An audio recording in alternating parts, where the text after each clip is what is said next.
عمر بن عبدالعزیز رحمۃ اللہ علیہ کا انتقال کا وقت قریب ہوا تو آپ کے ایک رشتہ دار آپ کو ملنے کے لیے آئے اور انہوں نے آ کے آپ کو بڑی سنائی کہ تم سے پہلے والے بھی لوگ تھے، انہوں نے اپنی اولادوں کے لیے بڑی بڑی جائیدادیں وقف کر دیں، ان کو ہیرے اور جواہرات دیے اور کیا کیا ان کو مال و منال دیے، مگر عمر بن عبدالعزیز تو نے اپنے بچوں پہ بڑا ظلم کیا، بڑی ان کے ساتھ تم نے زیادتی کیا ہے۔ جب اس نے ایسی باتیں کی تو عمر بن عبدالعزیز رحمۃ اللہ لیٹے ہوئے تھے، اٹھ کے بیٹھ گئے اور بیٹھ کر فرمایا کہ دیکھو، اگر میں نے اپنے بچوں کی تربیت اچھی کی ہے اور ان کو نیک بنایا ہے تو میں اپنے بچوں کو اللہ کی سرپرستی میں دے کے جا رہا ہوں۔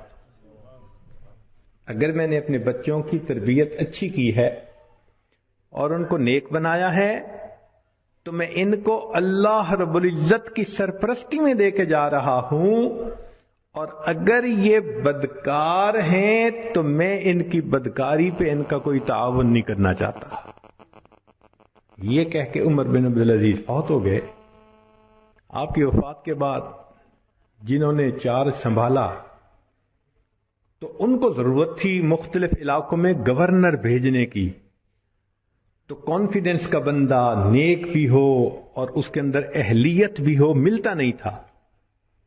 بڑی تلاش کے بعد انہوں نے عمر بن عبدالعزیز رحمۃ اللہ کے بڑے بیٹے کو گورنر بنایا، پھر ضرورت پڑی تو دوسرے کو بنایا، حتیٰ کہ ایک وقت ایسا آیا کہ عمر بن عبدالعزیز رحمۃ اللہ علیہ کے 11 بیٹے 11 صوبوں کے گورنر بنے ہوئے تھے ایک وقت میں۔ والد جا رہے ہیں، پیچھے ہے کچھ نہ ظاہر میں، مگر انہوں نے اولاد کو نیک بنا دیا تھا، اور جب نیک بنا دیا تو ان کو اللہ کی سرپرستی میں دے دیا۔ اللہ نے ان کے لیے یوں دروازے کھولے کہ ایک باپ کے 11 بیٹے 11 صوبوں کے گورنر ایک وقت میں بنے ہوئے تھے۔ اللہ تعالیٰ نیکوں کے کام تو ایسے کر دیتے ہیں۔ ہمیں ایک مرتبہ اس کا تجربہ بھی ہوا۔ مسجد نبوی میں یہ عاجز بیٹھا ہوا تھا کہ ہمارے ایک قریبی تعلق والے تھے، وہ وہاں قرآن مجید پڑھاتے تھے مسجد نبوی میں۔ آئے اور تھوڑی دیر بیٹھے اور بڑے ڈپریسڈ لگ رہے تھے۔ میں نے پوچھا قاری صاحب خیریت ہے؟ کہنے لگے جی بس کیا بتاؤں کہ آج میں بہت زیادہ پریشان ہوں۔ کیا ہوا؟ کہنے لگے کہ اللہ تعالیٰ نے مجھے کثیر الاولاد بنایا ہے، 9 بیٹے ہیں، کچھ بیٹیاں بھی ہیں، لیکن میں اکیلا کمانے والا ہوں۔ چھوٹا سا گھر ہے اور ہم 11 بندے اس میں رہتے ہیں، 3 یا 4 کمروں میں 11 بندے رہتے ہیں۔ پہلے تو بچے چھوٹے تھے تو گزارا ہوتا رہا، اب ماشاءاللہ بچے جوان ہو گئے ہیں۔ میں نے اپنے سارے بچوں کو دین پڑھایا، کوئی مفتی بنا، کوئی عالم بنا، کوئی قاری بنا، سب کو اسی لائن پہ لگایا۔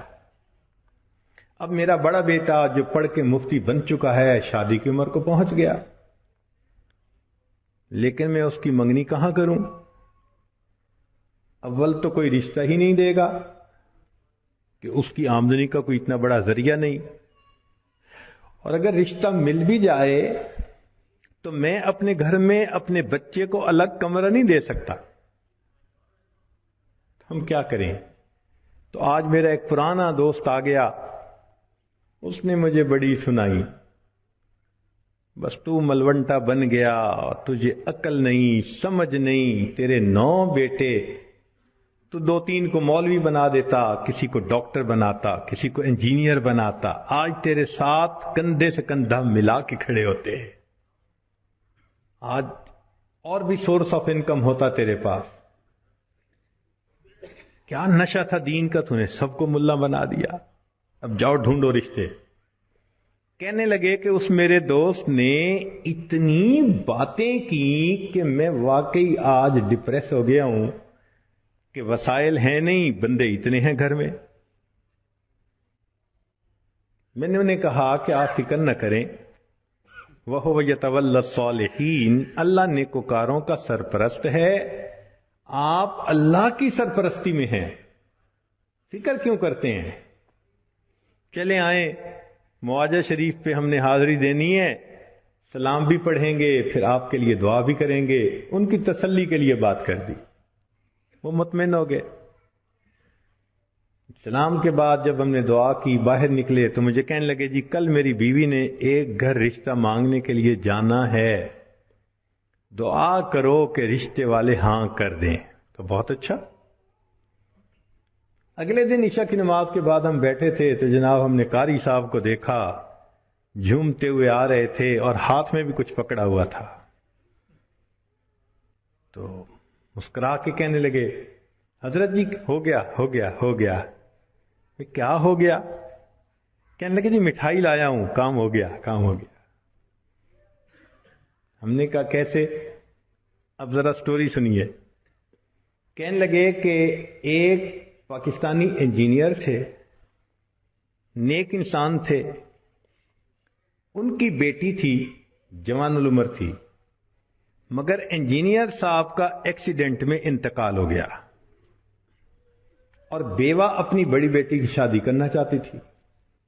ہمیں پتہ چلا کہ بچی خوبصورت بھی ہے، خوبصیرت بھی ہے، لکھی پڑھی بھی ہے، تو ہم نے کہا ہم بھی ٹرائی کرتے ہیں۔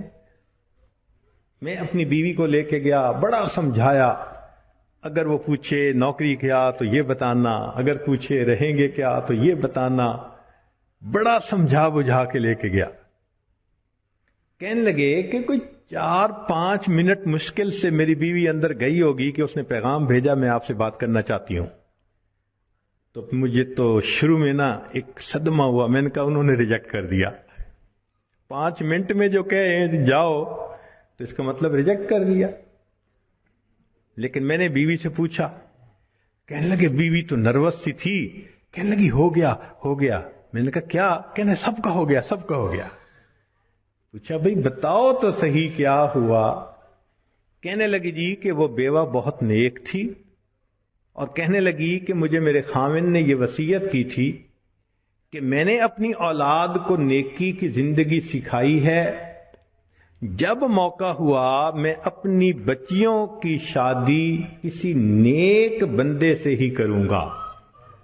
تو چونکہ اس کی وصیت تھی تو اس بیوہ کی نیت یہی تھی کہ میں نے نیک بندے سے بیٹی کا رشتہ کرنا ہے۔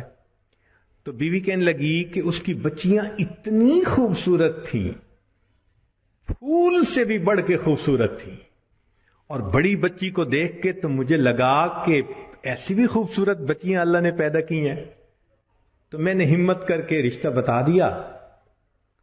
2 منٹ کے اندر کہنے لگے کہ پتہ چلا کہ اللہ نے مجھے دیے 9 بیٹے اور اس کو اللہ نے دی تھی 9 بیٹیاں، اور اس کی ہر بیٹی میرے ہر بیٹے سے 2-2 سال چھوٹی بنتی تھی۔ بس ہم نے 2-3 منٹ میں 9 رشتے آپس میں کر دیے۔ وَهُوَ يَتَوَلَّى الصَّالِحِينَ، وہ اللہ نیکوکاروں کا سرپرست ہے۔ ایک بچی کا رشتہ کرتے لوگوں کی جوتیاں گھس جاتی ہیں، اور یہاں 2 منٹ کے اندر اللہ تعالیٰ 9 بچوں کے رشتے 9 خوبصورت بچیوں کے ساتھ فائنل کروا دیتا ہے۔ اور وہی ہوا کہ بعد میں انہوں نے ایک بچے کا رشتہ کیا، پھر دوسرا جوان ہوا تو بیٹی سے دوسری کا رشتہ، پھر تیسرے کا، چوتھے کا، ایک دن میں اللہ نے سارے مسئلے کو ختم ہی فرما دیا۔ تو جو بندہ نیک بنتا ہے، یہ ذہن میں رکھیں، اللہ کی سرپرستی میں آ جاتا ہے۔ عجیب بات ہے، کوئی بندہ سرپرست بن جائے تو بڑی سیکیورٹی ہوتی ہے، اور جی فلاں نے ذمہ داری لے لی۔ کیا اللہ تعالیٰ کی ذمہ داری پہ اتنا بھی بھروسہ نہیں ہوتا؟ یہ چھوٹی سی بات نہیں ہے کہ وَهُوَ يَتَوَلَّى الصَّالِحِينَ، وہ اللہ نیکوکاروں کا سرپرست ہے۔ بلکہ مجھے ایک واقعہ یاد آیا ہے تو بہت ہی عجیب سا، بتاتے بھی شرم آتی ہے، لیکن مضمون سے چونکہ متعلق ہے اور مضمون ذرا کھلے گا تو اس لیے بتا بھی دیتا ہوں۔ ایک مرتبہ جرمنی جانا ہوا، شہر کا نام میں ارادتاً نہیں بتاؤں گا، تو وہاں ایک مرتبہ اس عاجز نے کچھ اللہ کی مدد، اللہ کی نصرت کے متعلق بیان کیا۔ بعد میں کھانے کا وقت آ گیا تو کھانے پہ ایک پاکستانی انجینئر صاحب ملے جو وہاں کافی عرصہ سے سیٹلڈ تھے۔ مجھے کہنے لگے جی میں آپ سے ایک بات عرض کروں۔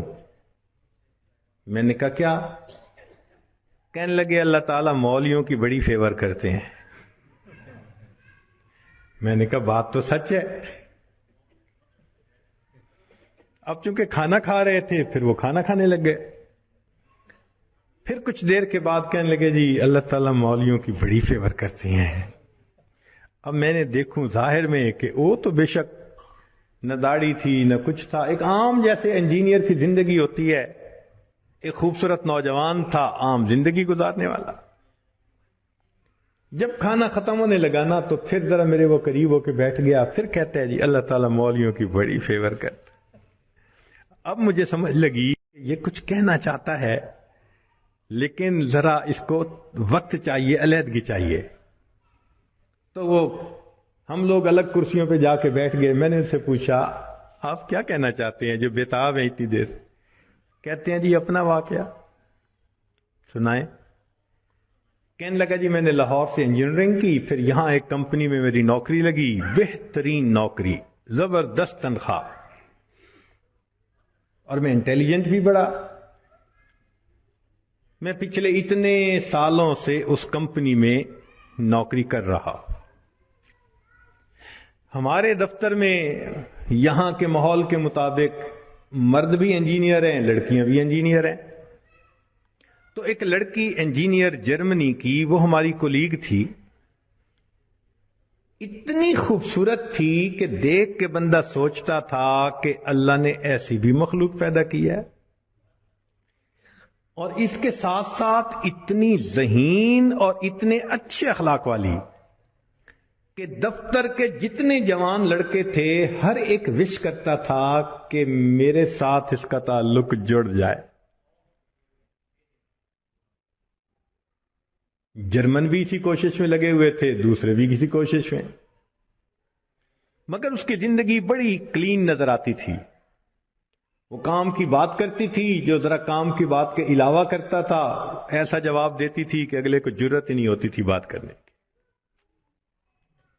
ہم لوگ دوپہر کے وقت چھٹی ہوتی تو پھر کھانا کھا لیتے تھے، کمرہ بنا ہوا تھا۔ ایک دن میں نے کھانا نہ کھایا، پھر دوسرے دن کھانا بھی نہ کھایا، تیسرے دن جب میں نے کھانا نہ کھایا تو اس نے مجھ سے پوچھ لیا کہ فلاں آج کل آپ دوپہر میں کھانا نہیں کھا رہے۔ میں نے کہا اس لیے کہ وہ میں مسلمان ہوں اور ہمارا رمضان المبارک شروع ہو گیا ہے اور میں فاسٹنگ کر رہا ہوں۔ اس نے کہا یہ کیا ہوتی ہے؟ تو میں نے بتایا روزہ کیا ہوتا ہے۔ اس کو تھوڑا انٹرسٹ فیل ہوا، کہنے لگا میرے لیے تو بہت ہی اچھا ٹاپک مل گیا۔ میں نے بھی کھول کھول کے بتایا فاسٹنگ کیا ہوتی ہے، اور اس کے انٹرسٹ کو دیکھ کے کہا اچھا میں باقی باتیں تمہیں کل بتاؤں گا۔ اگلے دن پھر میں نے اس سے کوئی بات کی، ہماری بات رمضان شریف پہ چلنی شروع ہو گئی، اور وہ بھی اس کھانے کے وقت میں کچھ دیر بیٹھ کے مجھ سے اسلام کے بارے میں کوئی بات سن لیتی۔ میری کوشش یہ تھی کہ رمضان شریف کے دوران میری بات چیت اتنی شروع ہو جائے کہ کمفرٹیبلی ہم ایک دوسرے سے کمیونیکیٹ کرنے لگ جائیں۔ جرمن لڑکے مجھے دیکھتے تو وہ مجھ سے بڑے خفا ہوتے، یہ اس کے ساتھ بیٹھ کے کیوں 10 منٹ باتیں کرتا ہے، بھائی جب سے ہم سے 1 منٹ بھی بات نہیں کرتی۔ خیر رمضان شریف ہونے تک مجھے اتنا اندازہ ہو گیا کہ اس کے ذہن میں اسلام کے بارے میں مزید جاننے کا بھی شوق موجود ہے۔ تو میں نے کچھ انگریزی کی کتابیں بھی اس کو منگا کے دیں کہ پڑھو، اور میں تو چاہتا تھا اللہ کرے یہ مسلمان بنے پھر تو ہمارا ہی نمبر لگے گا۔ چونکہ باقی تو سارے یہاں کافر ہیں. بڑی میری کوشش تھی اور میں بڑے خلوص سے کوشش کر رہا تھا یہ مسلمان بن جائے. کہ اللہ کی شان کہ جو باتیں میں بتا سکتا تھا میں نے بتائیں، اور کچھ باتیں اس کو میں نے کہا کہ بھئی تمہارے قریب اگر کوئی مسجد ہے، وہاں عالم ہے، تو ان سے کوسچن پوچھ لو. 6 مہینے اس لڑکی نے اسلام کو سٹڈی کیا، اور ایک دن آ کے وہ مجھے کہنے لگی کہ کل میں نے کلمہ پڑھ لیا ہے، اور میں نے دیکھا کہ اس نے اپنا سر بھی ڈھکا ہوا تھا. تو یہ اس بات کی دلیل تھی کہ یہ مسلمان بن چکی. میری تو خوشی کے انتہا نہیں تھی. میں نے عشاء کے بعد 10 رکعت شکرانے کے نفل پڑھے کہ یہ مسلمان بن گئی. میں کلیگ بھی ہوں، مسلمان بھی ہوں، اس کے پاس تو کوئی دوسری آپشن ہی نہیں ہے. تو اب میرا کام آسان ہو گیا. اب وہ جب موقع ہوتا نماز بھی پڑھتی، مگر زندگی چلتی رہی. سال میں ہمیں چھٹیاں ملتی تھیں جو اکثر وہاں کے مقامی لوگ یورپ میں ادھر ادھر بیچز پہ گزارا کرتے تھے. بات چلی کہ بھئی اس دفعہ چھٹیوں کا پروگرام کیا ہے. اس نے کہا کہ میرا ارادہ ہے کہ میں اس دفعہ ٹرکی جاؤں گی. سنیں وہاں بہت مسجدیں ہیں اور بہت علماء ہیں، میوزیمز ہیں، تو مجھے ذرا اسلام کو اور زیادہ سٹڈی کرنے کا موقع مل جائے گا. میں نے سوچا ترکی جائے گی تو میرا کیا فائدہ. اب میں نے اس کو آئیڈیا دیا، فوڈ فار تھاٹ. میں نے کہا تمہیں کیا پتا، اصل تو دین پاکستان میں ہے. اتنی مسجدیں ہیں، اتنے یہ علماء ہیں، اتنے فلاں ہیں. اب میں نے ایسی سہانی سٹوری اس کو سنائی کہ اس کو لگا کہ اگر مجھے دین سمجھنا ہے تو شاید وہاں انفارمیشن زیادہ مل سکیں گی. اور ادھر میں نے اپنی امی کو فون بھی کر دیا، امی میں کوشش کر رہا ہوں کہ یہاں سے ایک لڑکی آ جائے پاکستان، بس اس کو پھر آپ شادی کے لیے تیار کرنا، یہ آپ کا کام ہوگا. امی نے کہا بیٹا بات ہی کوئی نہیں. میری بہن ایک ایم اے انگلش تھی، ایک ایم اے اکنامکس تھی. بہنوں نے بھی کہا تم ایک دفعہ لے آؤ اس کو، ہم اس کو تیار کر لیں گی، مسئلہ ہی کوئی نہیں. اب میری کوشش کہ کسی طرح یہ سفر کرے. 2-3 دن وہ سوچتی رہی. پھر اس نے کہا کہ اچھا ٹھیک، میں نے ارادہ کیا ہے کہ ان چھٹیوں میں پاکستان جاؤں گی، مگر میں اپنی ارینجمنٹ خود کروں گی. تم فلائٹ نمبر بس بتا دو، کب جا رہے ہو. تو میں نے کہا ٹھیک. اب جس دن میں نے فلائٹ پہ آنا تھا، اور اس نے بھی 2 لفظ کہے تھے کہ ہاں میں بکنگ کروا لوں گی. کہنے لگا کہ میں تو 1 گھنٹے یعنی 3 گھنٹے پہلے پہنچنے کی بجائے 4-5 گھنٹے پہلے پہنچا ہوا تھا. جلدی سے چیک ان کروا کے اب میں تلاش کر رہا تھا کہ کب آئے. خیر اس کو آنے میں کچھ دیر ہو گئی، مگر میں نے دیکھا کہ وہ آ گئی تو میں بڑا مطمئن ہو گیا، اب یہ پاکستان آ رہی ہے. خیر جب پاکستان اترے تو میرے گھر والے رشتہ دار سب مجھے ریسیو کرنے آئے ہوئے تھے. تو گھر کی عورتیں اس کو بھی ملی. اس نے کہا کہ دیکھو میں نے ہوٹل کی بکنگ کروائی ہوئی ہے اور میں اس وقت تھکی ہوئی ہوں سفر کر کے، تو میں سیدھا ہوٹل میں جاؤں گی، اور کل جب میں کسی وقت فریش ہوں گی نا تو عورتوں کو کہا کہ تم ہوٹل آ جانا، میں تم سے ڈسکس کر لوں گی کہ مجھے کہاں کہاں انفارمیشن مل سکتی ہے. میری بہنیں اس کو دیکھ کے تو حیران ہو گئیں، اور انہوں نے شادی کی ڈیٹ اور پلاننگ وہ بھی شروع کر دی. اگلے دن میری امی گئی اور اس کو کہا کہ بھائی آپ ہوٹل میں کیوں رہتی ہو، ہمارے گھر میں آؤ. اس نے کہا میں ذرا یہاں کمفرٹیبل ہوں. امی نے کہا چلو کھانا کھانے ہی آ جاؤ. اس نے کہا ٹھیک. تو وہ ایک وقت کھانے کے لیے گھر امی کے ساتھ آ گئی. ہمارا گھر ڈیفنس کے اندر اتنا بڑا بہترین محل نما گھر تھا، اور بزنس تھا ہمارا کار ڈیلرشپ تھی. اب جو کار ڈیلر ہو وہ تو کروڑوں پتی ہوتا ہے. چھوٹا بھائی میرا مجھ سے بھی زیادہ خوبصورت نوجوان. خیر میری بہنوں نے بڑی کوشش کی کہ بھئی کسی طرح وہ ہاں کر دے کہ میرے ساتھ اس کی شادی پہ وہ راضی ہے، مگر وہ خاموش ہو جاتی، وہ ہاں نہیں کرتی تھی۔ پریشانی ہونے لگ گئی، دن گزر رہے ہیں اور ہاں نہیں کر رہی ہے۔ تو کہنے لگے کہ ایک دن جو ہے امی نے کہا کہ بیٹا اگر تم سے وہ راضی نہیں تو تمہارا چھوٹا بھائی بھی تو ہے، ہم اس کی آپشن دے دیتے ہیں۔ میں نے کہا ٹھیک ہے، کوئی بات نہیں۔ امی نے چھوٹے بھائی کی آپشن دے دی، وہ سن کے پھر چپ ہو گئی، حتیٰ کہ آدھے سے زیادہ دن گزر گئے۔ فرض کرو 20 دن اس نے رہنا تھا تو 10-12 دن گزر گئے۔ اب امی کو ذرا فکر ہونے لگ گئی کہ یہ نہیں مانے گی۔ ہم پریشان بھی تھے۔ اللہ کی شان، ایک دن وہ امی کے ساتھ بیٹھی بات چیت کر رہی تھی، کچھ کہنے لگا میرے ایک چچا ہیں، تبلیغی بندے ہیں، سارا دن مسجد میں پڑے رہتے ہیں اور کام ہی کوئی نہیں ان کو۔ ان کا ایک بیٹا ہے اور اس بیٹے کو انہوں نے جامعہ اشرفیہ سے مولوی بنا دیا۔ وہ چونکہ میرے امی کے قریبی رشتہ دار ہیں، تو وہ نوجوان ہمارے گھر آیا امی کو کوئی چیز دینے کے لیے۔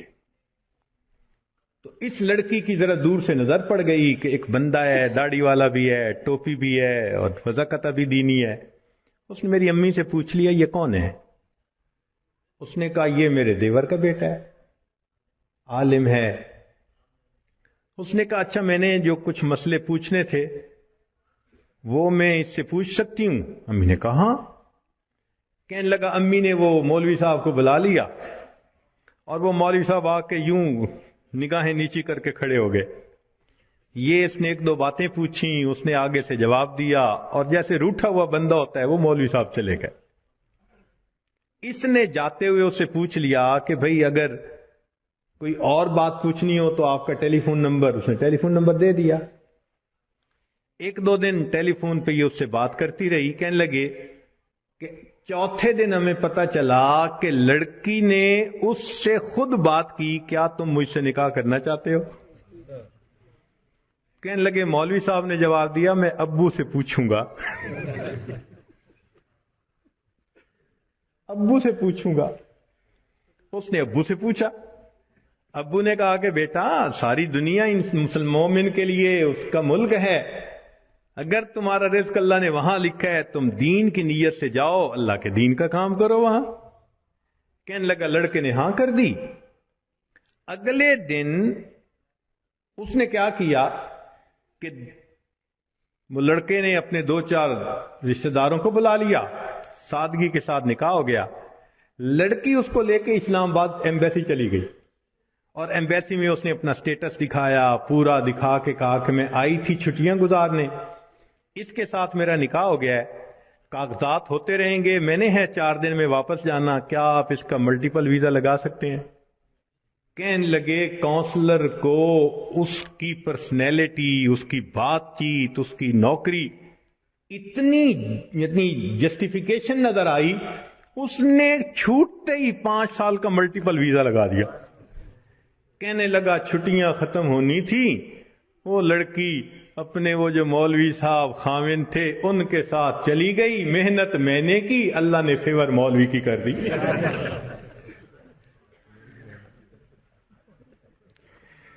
وَهُوَ يَتَوَلَّى الصَّالِحِينَ، وہ اللہ نیکوکاروں کا سرپرست ہے۔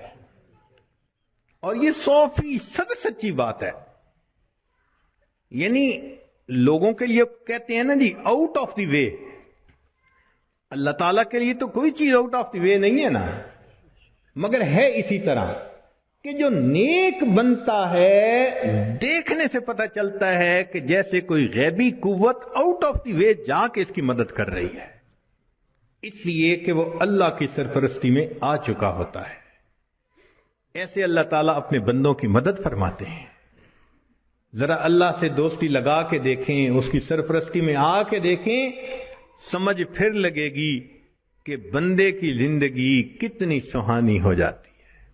آج تو جس بندے کے کنٹیکٹ بڑے ہوں واقف ہوں کہتے ہیں جی اس کے بڑے لمبے ہاتھ ہیں، اور اللہ والوں کی تو حالت یہ کہ ان کے ہاتھ تو اللہ تعالی کی جیب میں ہوتے ہیں۔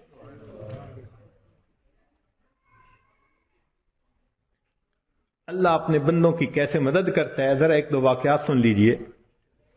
رابعہ بصریہ اللہ کی نیک بندی اپنے صومعے میں عبادت کرتے کرتے تھک گئیں تو سو گئیں۔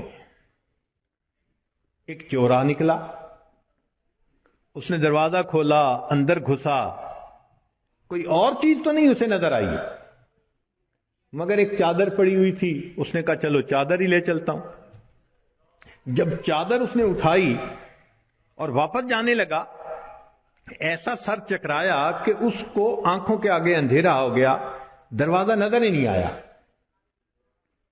تو وہ بہت کنفیوز ہوا اور اس نے چادر نیچے پھینک دی۔ جیسے ہی نیچے پھینکی دروازہ نظر آیا تو اب اس پہ نا خوف طاری ہو گیا اور وہ باہر نکلنے لگا۔ جیسے باہر نکلنے لگا ایک آواز آئی، اگر ایک دوست سویا ہوا ہے تو دوسرا دوست جاگتا ہے۔ اگر ایک دوست سویا ہوا ہے تو دوسرا دوست جاگتا ہے۔ تم کیسے یہاں سے کوئی چیز چرا کے جا سکتے ہو؟ وَهُوَ يَتَوَلَّى الصَّالِحِينَ، وہ اللہ تعالیٰ نیکوکاروں کا سرپرست ہے، ان کا ذمہ دار ہے۔ چنانچہ ایک بڑھیا کا واقعہ لکھا ہے کہ اس کا گھر بادشاہی محل کے ذرا قریب تھا، اکیلی تھی۔ ایک دن اس کو رشتہ داروں کے ہاں تقریب میں جانا پڑ گیا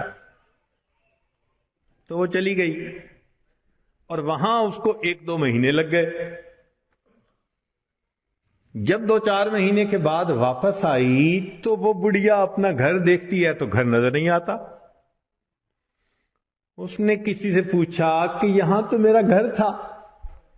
انہوں نے کہا بھئی تو یہاں تھی نہیں، اور یہ بادشاہ کے محل کو تھوڑا سا ایکسٹینڈ کرنا تھا، تو جب 2-4 دن دیکھا کہ کوئی یہاں ہے ہی نہیں تو تمہارا تالا پولیس نے کھول لیا، اندر بھی کچھ اتنا تھا نہیں، تو تمہاری کوٹھڑی کو گرا کے بادشاہ کے محل کی ایکسٹینشن کر دی گئی۔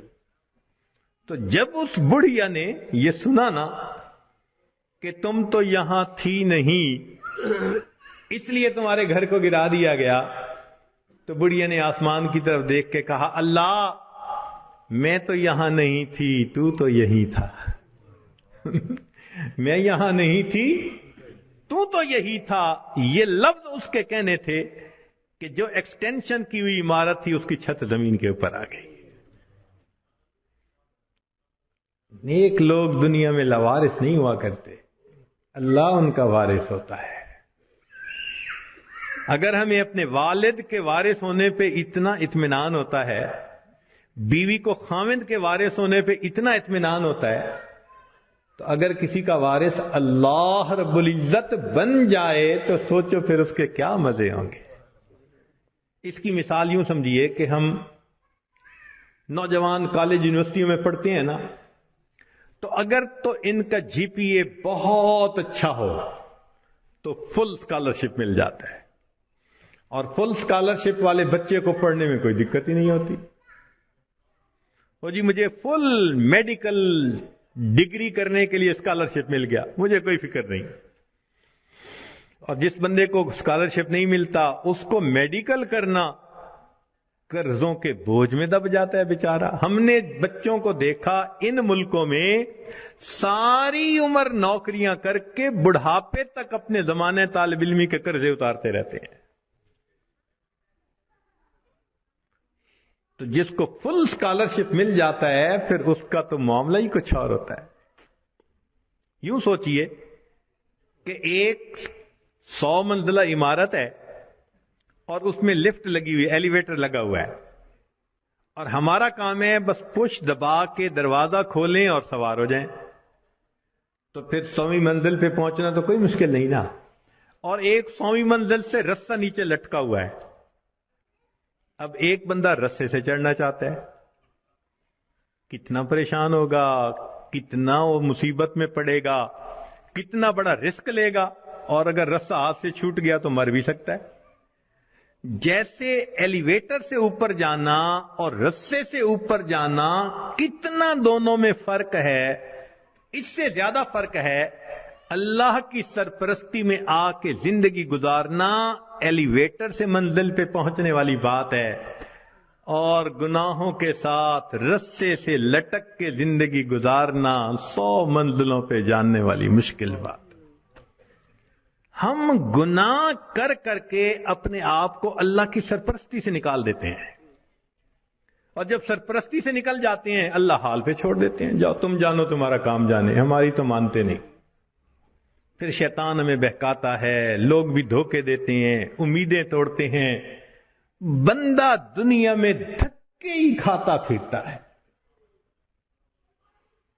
کشتیاں کرتا ہے اپنے حالات سے، لنگوٹ باندھ باندھ کے اترتا ہے، میں اس مصیبت کو پریشانی سے جان چھڑاؤں، اس سے چھڑاؤں۔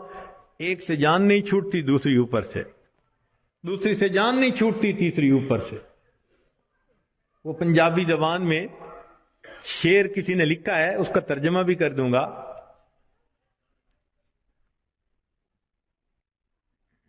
اس دکھی حیاتی دے پینڈیاں وچ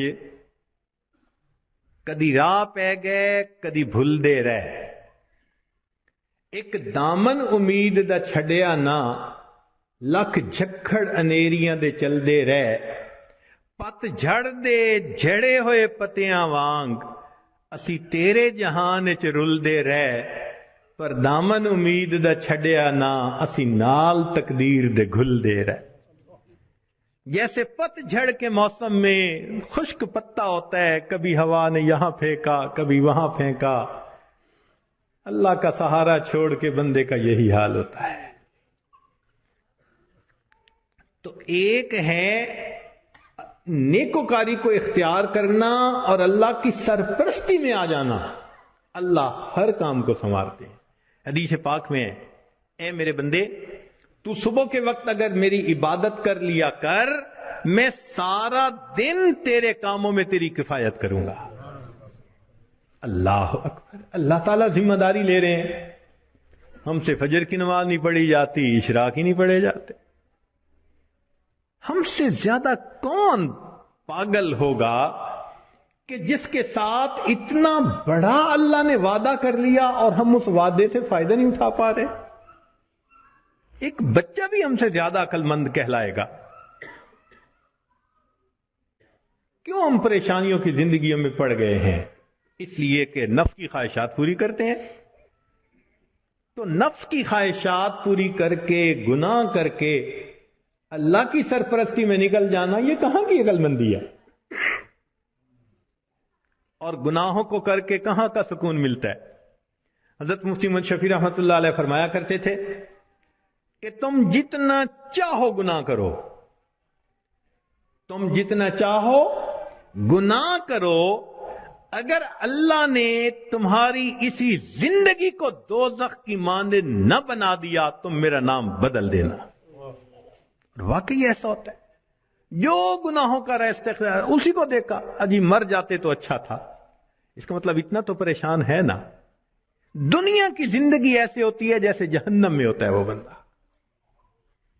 تو گناہوں کے راستے پہ اطمینان نہیں ہے۔ اطمینان، سکون، کامیابیاں، سکھ اگر دیکھا تو وہ نیکی کے راستے پہ دیکھا ہے۔ وَهُوَ يَتَوَلَّى الصَّالِحِينَ، وہ اللہ تعالیٰ نیکوکاروں کا سرپرست ہے۔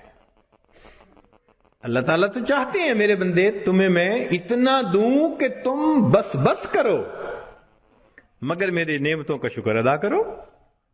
ہم نعمتیں لینے کو تو تیار ہیں، شکر کرنے کی فرصت نہیں، نماز پڑھنے کے لیے فرصت نہیں۔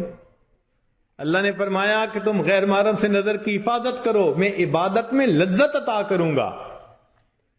نظر کی حفاظت نہیں ہوتی، دعائیں مانگتے ہیں اللہ نماز کی حضوری عطا فرما دے۔ نماز کی حضوری کیسے ملے گی جب اس کی شرط ہی پوری نہیں ہوئی؟ جب نگاہوں نے جھکنا ہی نہیں سیکھا تو نماز کی حضوری تو آؤٹ آف کوسچن ہے نا۔ پھر تو ہم سوچیں کہ ہم خود بخود پریشانیوں کے راستوں پہ چل رہے ہیں، کانٹوں کے راستوں پہ چل رہے ہیں اپنے نفس کی خواہشات کی وجہ سے۔ اللہ تعالیٰ اسی لیے اپنے بعض بندوں کو خوب دیتا ہے، کیوں؟ کہ میرا شکر ادا کریں۔ شکر ادا نہیں کرتے، اللہ تعالیٰ لے لیتے ہیں۔ جو پروردگار دینا جانتا ہے وہ پروردگار لینا بھی جانتا ہے۔ پھر کہتے ہیں حضرت صاحب ایک وقت تھا مٹی کو ہاتھ لگاتے تھے سونا بن جاتی تھی، آج تو سونے کو بھی ہاتھ لگاتے ہیں تو مٹی ہو جاتا ہے۔ حالات بدل جاتے ہیں، اس لیے کہ ان کے تقاضوں کو پورا نہیں کیا ہوا ہوتا۔ چنانچہ بنی اسرائیل کے 3 آدمی تھے، ان کا ایک واقعہ عجیب ہے، بڑا سبق آموز ہے۔ ان میں سے پہلے بندے کے پاس ایک آدمی آیا اور اس کو کہا بھئی تمہاری کوئی پریشانی؟ اس نے کہا پریشانی تو بہت ہے۔ کیا؟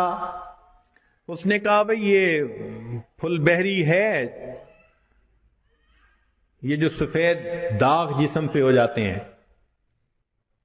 برس کا مریض ہوں میں، اور میری شکل اتنی بری ہو گئی ہے کہ میں نہ مسجد جا سکتا ہوں نہ کسی کے سامنے بیٹھ سکتا ہوں، لوگوں کو کراہت ہوتی ہے مجھ سے، اور لوگ مجھے نیچی نظر سے دیکھتے ہیں، کم نظر سے دیکھتے ہیں۔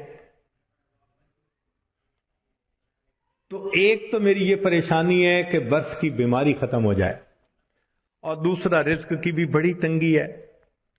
اس نے دعا دی اللہ اس کی بیماری کو دور کر دے اور اس کا رزق وسیع کر دے۔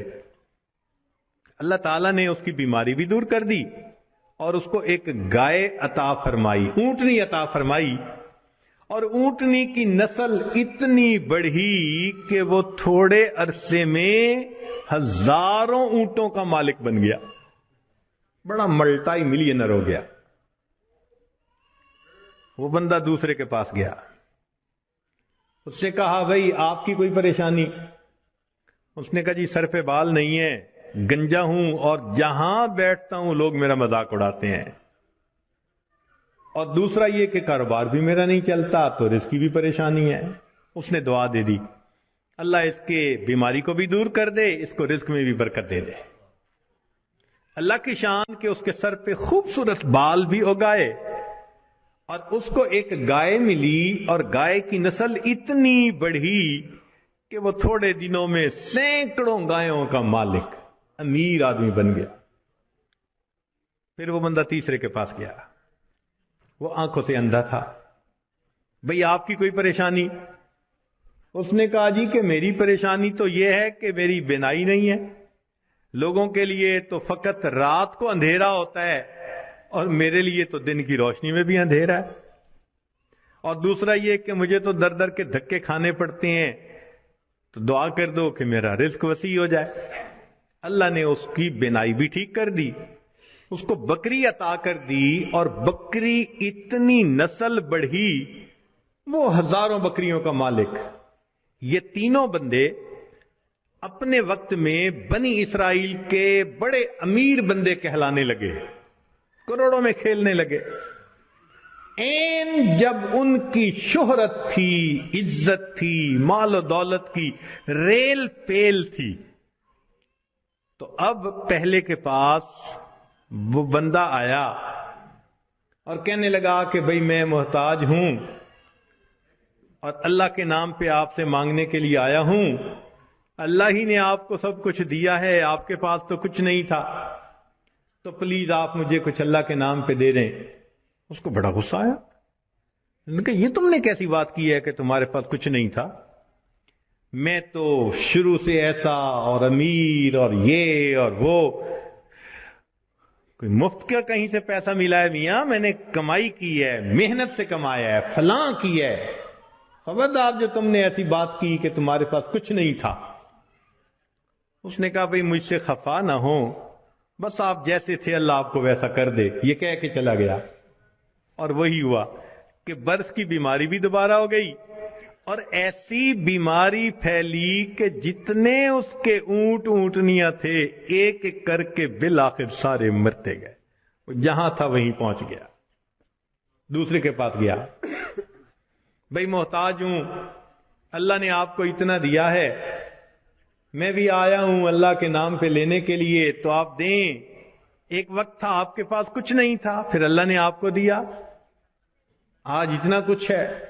اس کو بڑا غصہ آیا، تو کون ہوتا ہے بات کرنے والا؟ بھئی میرا تو باپ ایسا، میرا تو دادا ایسا، پردادا ایسا، میاں میں نے تو فلاں ڈیل ایسی کی تھی، فلاں موقع پہ میں نے ایسا بزنس کیا تھا، اسٹریٹجی ایسی بنائی تھی، تب مجھے پیسے ملے، کوئی کہیں سے مفت کے مل گئے ہیں؟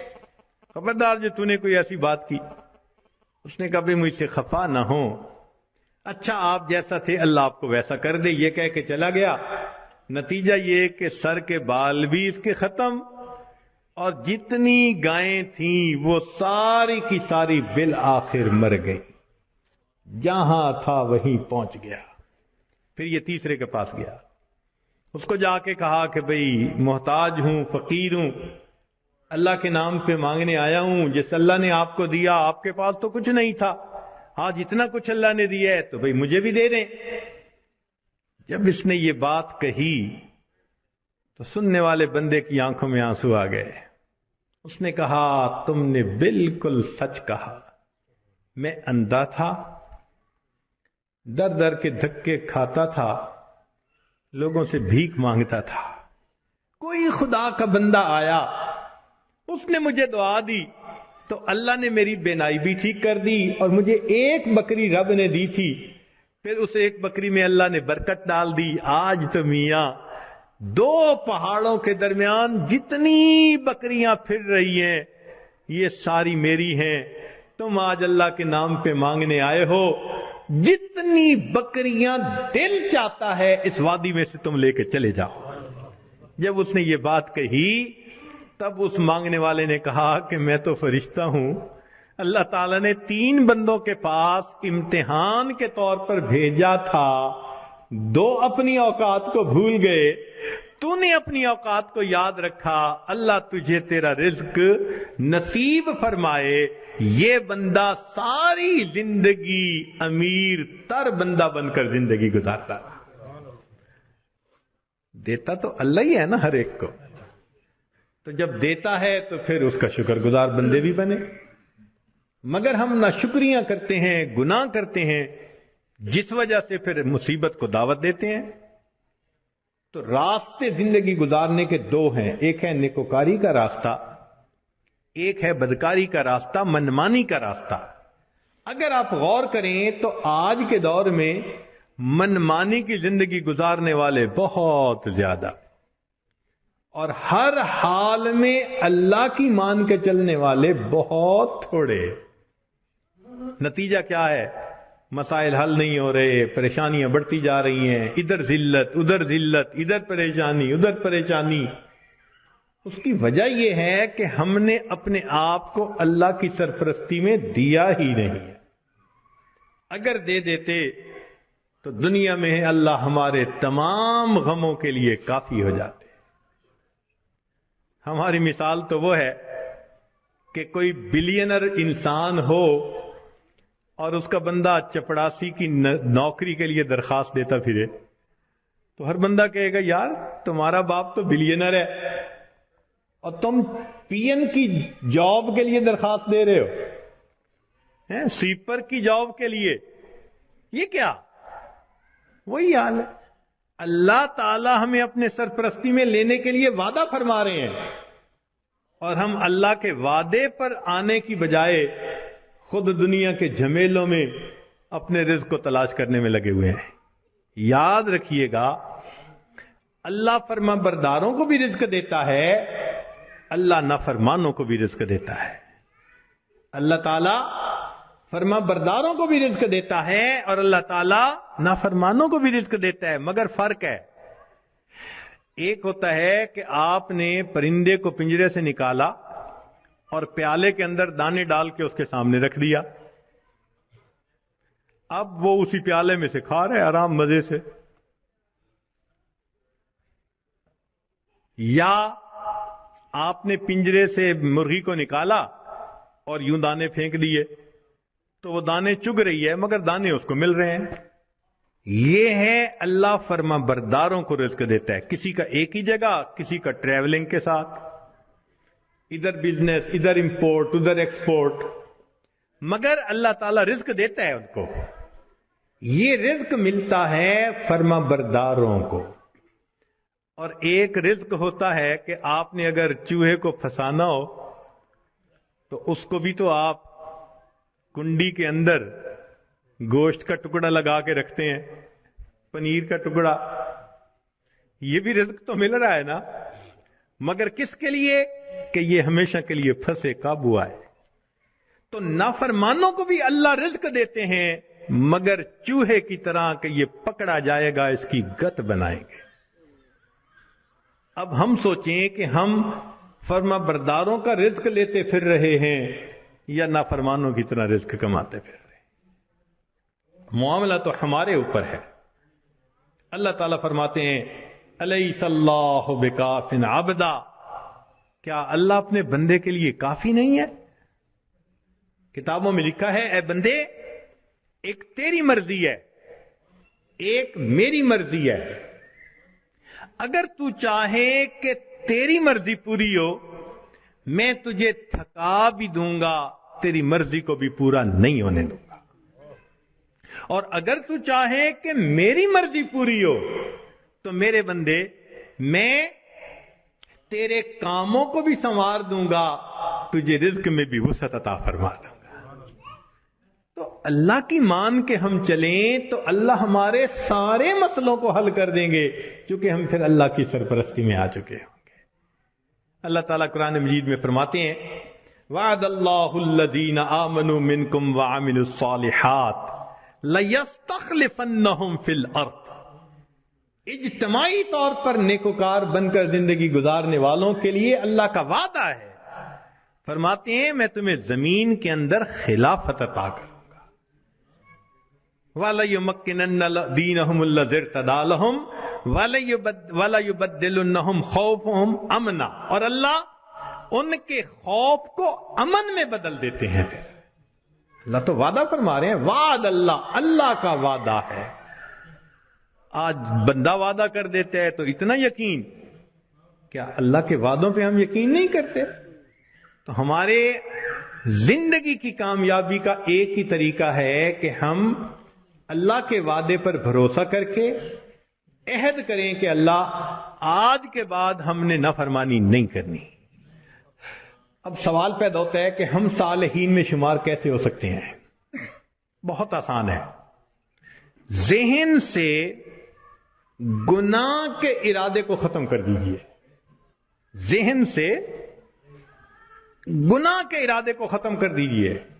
اللہ میں نے آپ کے کسی حکم کی نافرمانی نہیں کرنی، اور جو کر چکا میں توبہ کر رہا ہوں۔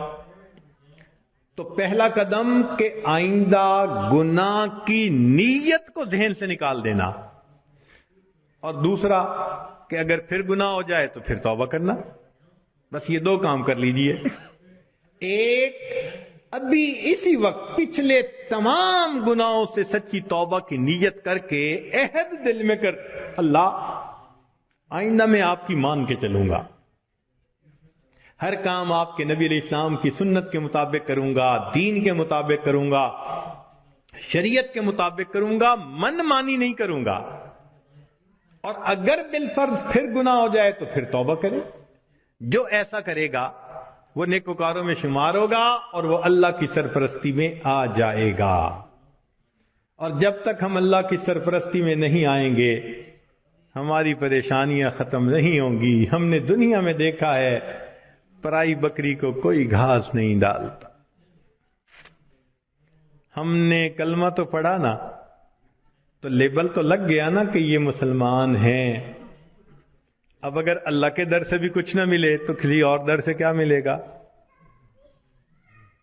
بلکہ ہم نے تو دیکھا ہے کہ جس کتے کے گلے میں پٹے کا نشان ہو نا، اس کو ہر کوئی دھتکار دیتا ہے، جائے اپنے مالک کے دروازے سے کھائے۔ بالکل ہمارا یہی حال ہے، جدھر رخ کرتے ہیں ہمیں دھتکارا جاتا ہے، جاؤ اپنے رب سے مانگو جا کے۔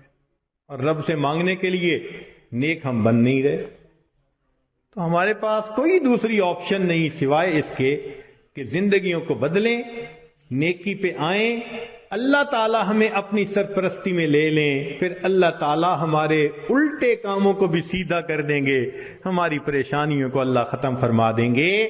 زندگی گزارنے کا اس سے بہتر کوئی دوسرا راستہ نہیں ہو سکتا۔ تیرے ہاتھ میں ہو قرآن اور تو دنیا میں رہے پریشان، تیرے ہاتھ میں ہو قرآن اور تو دنیا میں رہے ناکام،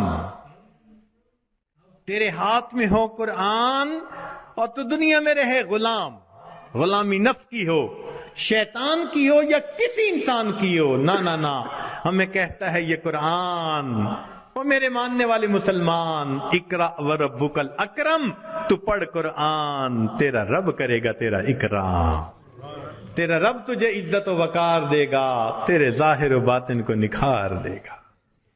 تو ہم اپنے اللہ کے سامنے اپنے آپ کو سپرد کر دیں، پھر دیکھیں اللہ تعالیٰ کیسے مدد فرماتے ہیں۔ اس لیے تو شاعر نے کہا مومن کے ساتھ غلبے کا وعدہ ہے قرآن میں، تو مومن ہے اور غالب نہیں تو نقص ہے تیرے ایمان میں۔ آج اعمال کا، ایمان کا یہ نقص ہے، ذلت کی زندگی گزارتے ہیں۔ ہم عہد کریں کہ پروردگار عالم آپ کے گھر میں آئے بیٹھے ہیں، بس آپ ہی سے ہم مانگیں گے، اس لیے کہ جو روٹی کا سائل ہوتا ہے، ایک دروازے سے نہ ملے پرواہ نہیں، وہ دوسرے پہ چلا جاتا ہے، نہ ملے تیسرے پہ چلا جاتا ہے۔ مسئلہ تو ہمارا ہے جن کے پاس ایک ہی در ہے، دوسرا در نہیں ہے، ہم کہیں بھی جائیں گے کچھ نہیں ملے گا تو ہمیں ایک ہی در سے ملنا ہے۔ تنگ دستی کے جو عالم میں گھبراتا ہوں، تنگ دستی کے جو عالم میں گھبراتا ہوں، پر درے غیر پہ جاتے ہوئے کتراتا ہوں، ہاتھ پھیلانے میں محتاج کو غیرت کیسی، شرم آتی ہے کہ بندہ تیرا کہلاتا ہوں۔ اللہ بندہ آپ کا کہلاؤں اور غیر کے در پہ جاؤں، ایمانی غیرت گوارا نہیں کرتی۔ بس اللہ آج توبہ کر لی، تم ہی سے مانگیں گے تم ہی دو گے، تمہارے در سے ہی لو لگی ہے۔ پروردگار عالم ہماری توبہ کو قبول کر لیجئے، ہمارے سرپرست بن جائیے، در در کے دھکے کھانے سے بچا لیجئے۔ مولا گناہ کر کر کے تھک گئے ہیں، بس اب آپ اپنی سرپرستی میں لے لیجئے اور آئندہ نیکوکاری کی زندگی عطا فرما دیجئے۔ وآخر دعوانا ان الحمد للہ رب العالمین۔